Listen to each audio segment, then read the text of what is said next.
আমলাদের একটি অংশ দুর্নীতিপরায়ণ হয়ে উঠেছে, তাদের থামাতে প্রধানমন্ত্রীর হস্তক্ষেপ চেয়েছেন সাবেক পররাষ্ট্রমন্ত্রী ডক্টর এ.কে আব্দুল মোমেন। বৃহস্পতিবার জাতীয় সংসদের বাজেট আলোচনায় যোগ দিয়ে তিনি আরও বলেন, দুর্নীতির কারণে সরকারের ভাবমূর্তি ক্ষুণ্ণ হচ্ছে।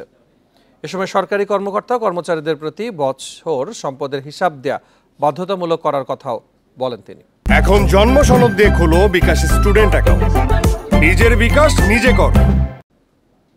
জনাব এ.কে আব্দুল মোমেন সিলেট 1-কে তার বক্তব্য রাখার আহ্বান জানান। বৃহস্পতিবার জাতীয় সংসদের বাজেট আলোচনায় অংশ নেন পররাষ্ট্র মন্ত্রণালয় সম্পর্কিত সংসদীয় স্থায়ী কমিটির সদস্য ও সাবেক পররাষ্ট্রমন্ত্রী ডক্টর এ.কে আব্দুল মোমেন। এই দুর্নীতির কারণে সরকারের ভাবমূর্তি বিঘ্নিত হচ্ছে।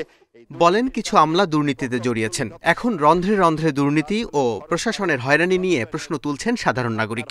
এ অবস্থায় সরকারি কর্মকর্তা কর্মচারীদের প্রতি বছর সম্পদের হিসাব দেয়া বাধ্যতামূলক করা দরকার। কিছু সংখ্যক দুর্নীতিবাজ কর্মকর্তার কারণে দেশের সুনাম নষ্ট হচ্ছে। এসব ব্যাপারে স্বচ্ছতা, জবাবদিহিতা এবং কঠোর শাস্তির ব্যবস্থা করলে দুর্নীতি কমবে। ঢালাওভাবে কালো টাকা সাদা করার সুযোগ দেওয়ার সমালোচনাও করেন সাবেক পররাষ্ট্রমন্ত্রী। ইতিমধ্যেই ব্যাংকের বেহাল অবস্থা, বাজেটের প্রতিকারের কথা থাকলে জনমনে আস্থা ফিরিয়ে আনা সম্ভব হতো। বরং কালো টাকাকে শতকরা 15% কর দিয়ে সাদা করার ঘোষণায় যারা সৎ করদাতা তারা হতাশ হয়েছেন। আব্দুল মোমেন বলেন, দুর্নীতির কারণে সরকারের প্রকল্পগুলো ঠিক সময়ে শেষ হয় না। উৎপাদন ঠিকঠাক থাকার পরও কেন সবকিছুর দাম বাড়ে তা নিয়ে প্রশ্ন তোলেন তিনি। তাহলে এগুলোর দাম বাড়বে কেন? আল আমিন হক, ইন্ডিপেন্ডেন্ট নিউজ, ঢাকা।